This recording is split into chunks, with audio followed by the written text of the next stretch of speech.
בסייעתא דשמיא ובחסדי השם יתברך, פרקי אבות, רבנו עובדיה מברטנורה. פרק שלישי, אמרנו נקרא הלכה ראשונה, עקביה בן מהללל אומר, הסתכל בשלושה דברים ואין אתה בא לידי עבירה. דע מאין באת ולאן אתה הולך ולפני מי אתה תן דין וחשבון, מאין באת מטיפה סירוחה ולאן אתה הולך, למקום עפר רימה ותולעה, ולפני מי אתה עתיד ליתן דין וחשבון. מי שקורא את המשנה הזאת ולא חוזר בתשובה צריך פסיכיאטר. כשאני ראיתי את זה נבהלתי. למה?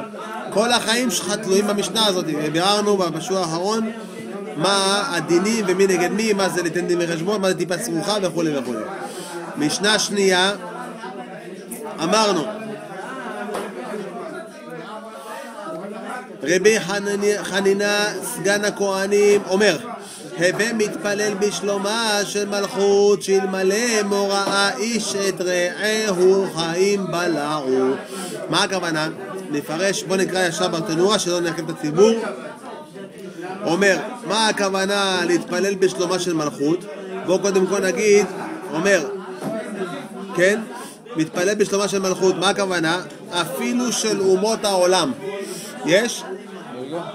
עמוד 21 למטה. מה זה אפילו של אומות העולם? אנחנו אומרים שבעזרת השם יתברך, אני בוא נתשוח. טוב, תודה. אומר בשלומה של מלכות, המדינה שלנו היום, לדאבוננו, זה נקרא מלכות רשעה. כי יושבים בכנסת של הלוזרים 120 בורים, וכל היום מחוקקים חוקים, והולכים נגד תורת השם, והקדוש ברוך הוא בקרוב יביא לנו משיח צדקנו וכולם יחזרו בתשובה. אומר לך הרב שאפילו על אומות העולם של המלכות שלהם, של בוש, של מלכת אנגליה וכל אלה, תתפלל שיהיה בסדר. למה? שהקדוש ברוך הוא יעזור להם, שייתן להם ברכה והצלחה, שלא יבואו עלינו. תן להם שיהיו בסדר. אם אתה מתפלל בארץ ישראל, כן, על המלכות שלנו, שזה לא מלכות של תורה, אומר לך הרב, תתפלל של מלכות של אומות העולם, אנגליה, כל מי שהם שם, רוסיה וכל אלה, שלא יהיה איתם צרות. לא צריך לעורר את הבלגן. אם יש דינים חס ושלום ויש קטרוגים, אז המלכות באות עלינו. תתפלל שיהיה שם שלום, שלא יהיה בלגן. ואם לא, מה הוא אומר?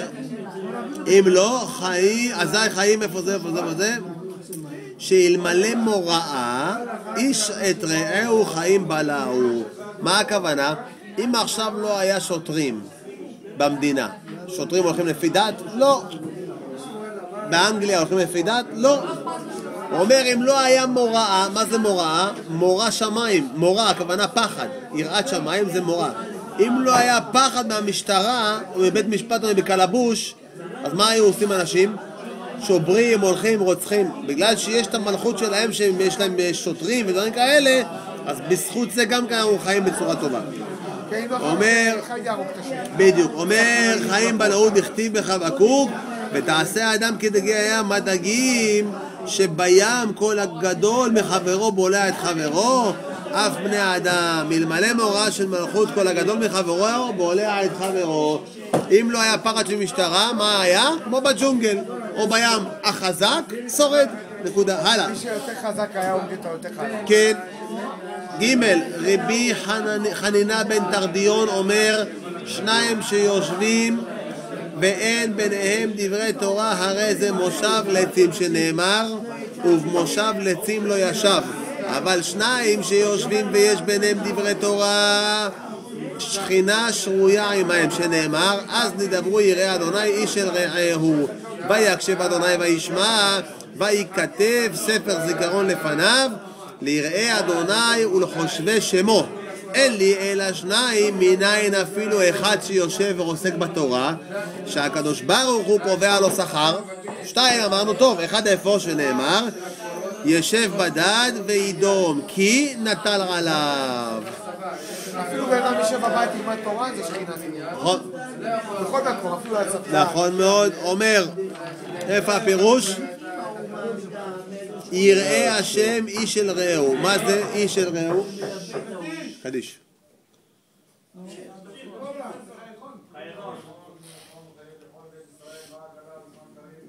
אמן. יהי שם רבה, מברך לעולם העולם, היה יתברך וישתבח ויפתח ותרוב ונעשה ותחדה ותעלה ותחלל, שמד הקודשה ברכו.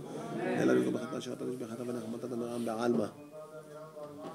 אמן.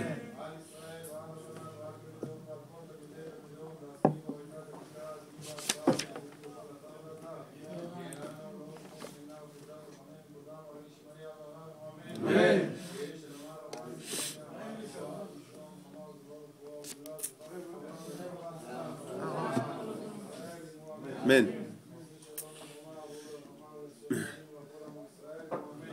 אמן. אומר הרב, מה זה אז נדברו יראה אדוני איש אל רעהו? מה הוא אומר? הוא מביא לך את הפסוקים פה להראות מי שיושב ולומד תורה באחד, בשתיים, בשלוש, איך קובעים שיש לזה שכר, זה אין לו שכר, זה מושב לצים, איך הוא קובע? אומר, יראה אדוני איש אל רעהו. מה זה איש אל רעהו? איש, אתה ששון, אל רעהו, אל יובל. כמה יש פה? שניים. הלאה. יפה מאוד. וידום. מה זה וידום? לשון כל דממה דקה כדרך השונה יחיד שהוא שונה בלחש. אדם שמדבר בשקט לעצמו זה יחידי, זה מה שהוא אומר. מה זה כי נטל עליו? כאילו נתינת כל התורה כולה הייתה בעבורו בלבד. זאת אומרת שכאילו נטל עליו, אדם שלומד תורה לבד, כאילו נתינת כל התורה כולה הייתה בעבורו שהוא לבד. וכל השכר שלו, זה ההוכחות. הלאה, ד'. אם לא מדברים דברי תורה זה משה ולציון. יפה מאוד. רבי שמעון אומר, שמשמור אותו, רבי שמעון אומר שלושה שאכלו על שולחן אחד ולא אמרו עליו דברי תורה כאילו אכלו מזבחי מתים שנאמר כי כל שולחנות מלאו קיצואה בלי מקום. אבל שלושה שאכלו על שולחן אחד ואמרו על דברי תורה כאילו אכלו, שלום עליכם, כאילו אכלו משולחנו של מקום שנאמר וידבר אליי זה השולחן אשר לפני אדוני. איפה אומרים את זה? מה? יפה מאוד. וידבר אליי זה השולחן אשר לפני השם. אומר מה זה ולא אמרו עליו דברי תורה? שלושה שיושבים, איך יכול להיות? אומר הוא באמת זבחי מתים נבלות, כמו נבלות או קורבנות של עבודה זרה. הוא יסביר. זבח מת. מה זה זבח מת? נבלה. מה זה עוד פירוש לזבח מת? קורבן שהוא לא כמו שמצווה בבית המקדש. אם אתה עכשיו נותן קורבן לבודה, זה טוב או לא טוב? זה זבח מת, זה כמו נבלה. פה מדובר על ממש בשר נבלה, כמו נבלה שאוכלים כמו טרפה, ושם אף על פי שזה אחלה בשר טרי, זה נגמר כמו זבחי מת, כמו נבלה. למה? כי אתה מקריב את זה לעבודה זרה. ובברכת המזון שמברכים על השולחן יוצאים ידי חובתן, וחשוב כאילו אמרו עליו דברי תורה. כך שמעתי, מי אומר את זה? רבנו בברכת הנורא. מה הוא אומר? אדם עכשיו שאומר ברכת המזון, מה הוא אומר? פסוקים מהתורה ותהילים, נחשב לו שאם שלושה ישבו ואכלו ואמרו ברכת המזון זה נחשב לו, כן? ברכת המזון יש בה בתוך ברכת המזון יש שם דברי תורה. כן, מזבחי מתים, הנה, כן? תקרובת על גב דכתיב. מה כתוב בתהילים? ויצמדו לבעל פאור ויחלו זבחי מתים. אתם יודעים מה זה בעל פאור? שמעת על בעל פאור? איפה שמשה רבנו קבור ליד זה. אתה יודע, נכון, אתה יודע למה זה בעל פאור? בעל פאור היו מקריבים שם את הצועה של הבן אדם. האדם היה עושה צועת הצרכים שלו, מביא את זה לפסל. ככה החטיאו את עם ישראל. שבנות מדיין, אם אני לא טועה, מדיין זה היה, שהם באו ורצו להכשיל אותם, את עם ישראל, אז מה אמרו להם שם? תעשו להם פסל, בעל פאור, תגידו להם זה, אתם יודעים מה זובחים לו? חוץ מלבוא למקום? צועה. כאבה של בן אדם מסריחה. תקריבו לו. עכשיו אתה בא, אתה אומר דבר כזה, ומה תמרחו את זה עליו? תעשו ממש דברים מגעילים. מה אתה תגיד? זה לזבוח, אני מבזה אותו, נכון? והם היו חכמות. תעשה את זה ואחרי תבוא לאוהל, תשכב איתי. ככה הכשילו אותם. מה עשו? אמרו להם תיתן לה את הצורה שלך ותבוא אליי אחרי זה.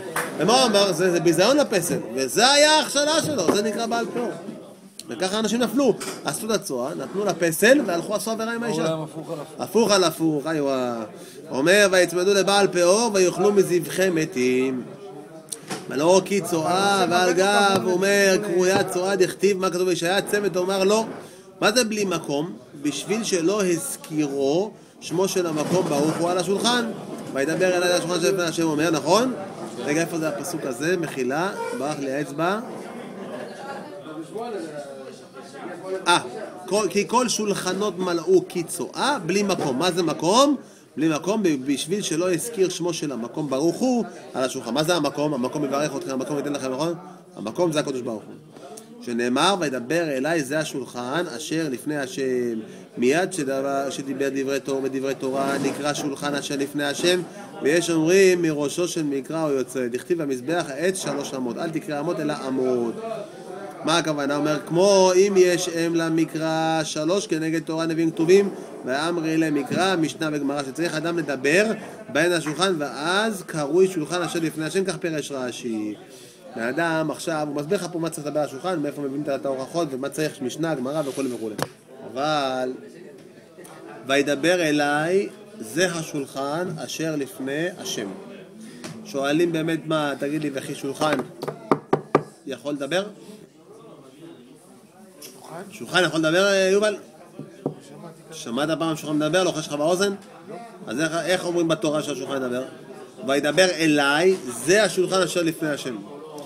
אלא אם אדם יושב ואוכל באמת ביום שישי ובכל פעם אחרת שהוא אוכל לחם ויושב ובאמת נהנה ואומר ברכת המזון ולא אמר דברי תורה, הוא בבעיה. אותו שולחן שהוא אכל עליו יעיד עליו, אבל אתה אמרת הרגע שהוא לא אומר, השולחן לא מדבר, אלא שכתוב וידבר אליי זה השולחן אשר לפני השם. עכשיו הוא לא לפני השם כביכול. כשאדם ייפטר מן העולם, השולחן הזה יעיד עליו שהוא לא דיבר דברי תורה. מפה זה כתוב בתורה, וזה מוכח שלכל דבר בעולם הזה דומם, צומח, חי, מדבר, אנחנו מה יש? יש להם נפש. השולחן הזה יש בו חיות, רק אתה לא רואה אותו. אבל ביום הדין, השולחן הזה יבוא ויגידו, תשמע, זה השולחן שישראל ויובל וששון למדו עליו תורה, בכולל, תראה לי, יביאו את השולחן והוא יגיד, כן, למדו פרקי אבות, למדו הלכות פסח. רגע, אז אם אני בבית יושב ואוכל, עשיתי קידוש, אני הלכתי נטיית ידיים, אמרתי המוציא, אז אני אגיד דברי תורה בשולחן. תגיד דברי תורה. פרקי אבות, משהו. עוד 2 דקות? 2 דקות. בסדר. 120 שניות, זאת אומרת. כן, הנה, אני גומר רבע שעה בשיעור וזהו. הלאה. עוד אחד, רבי חנינה בן חכינאי אומר, אני אור בלילה ומלך בדרך יחידי והמפנה לבוא לבטל הארץ זה מתחייב בנפשו. מה אומר? אומר, אני אור בלילה, אחד שקם באמצע הלילה, כן, הולך, יש לו דודו, לא יכול לישון, והמהלך בדרך יחידי, אחד שהולך הביתה עכשיו בשביל שאין שם אף אחד לבד, אומר, מחשב בליבו דברי הוואי. מדבר עכשיו על, לא יודע מה, על לינדה, מדבר שטויות דברים, חושב על האח הגדול, דברי שטות, הרי זה מתחייב בנפשו, כאילו מרניסים לו עכשיו אקדח לרקה. למה? לפי שלילה הוא זמן למזיקים.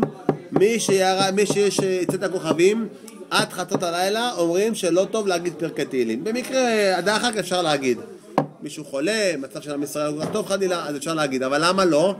כי יש כוח למזיקים להזיק בלילה. אז אם יש להם כוח להזיק בלילה, שאתה הולך לבד אתה לא מפחד ואתה מדבר עוד דברי שטות, תגיד דברי תורה. אלא שאם אתה הולך לבד בלילה בשעות האלה שיש מזיקים ורוחות שדים ודברים כאלה, לפחות אם אתה לבד ויש מזיקים, מה אתה עוד עושה עכשיו על האח הגדול? תגיד דברי תורה, תשנה, שיש לך יותר מדי הדין עליך אם אתה מדבר דברי שטות, אלא שדברי התורה יגנו עליך. והמהלך בדרך יחידי, רגע, והמהלך בדרך יחידי הוא בסכנה מפני הליסטים וכמה פגעים רעים. ואם היה מחשב בדברי תורה היה משמרתו. אמרנו בלילה, מה הוא אומר? מי שהולך בלילה מזיקים באים עליו. אם יגיד דברי תורה יהיה טוב. אבל מה הוא אומר מהלך בדרך יחידי? בזמנם לא היה כמו שהיום פה, כן? בזמנם היית הולך, היית רואה את פיק פרקיים מקבל, היו באים ליסטים כמו רובין הוד, יוצאים לך מהעצים, תן את הכסף, תן זה. אומר, אם היית מדבר דברי תורה, אלה האנשים שגלגלו עליהם הרובין הוד וכו' לבוא עליך, דברי התורה האלה יגנו בעדך. ברוך אדוני לעולם, אמן ואמן.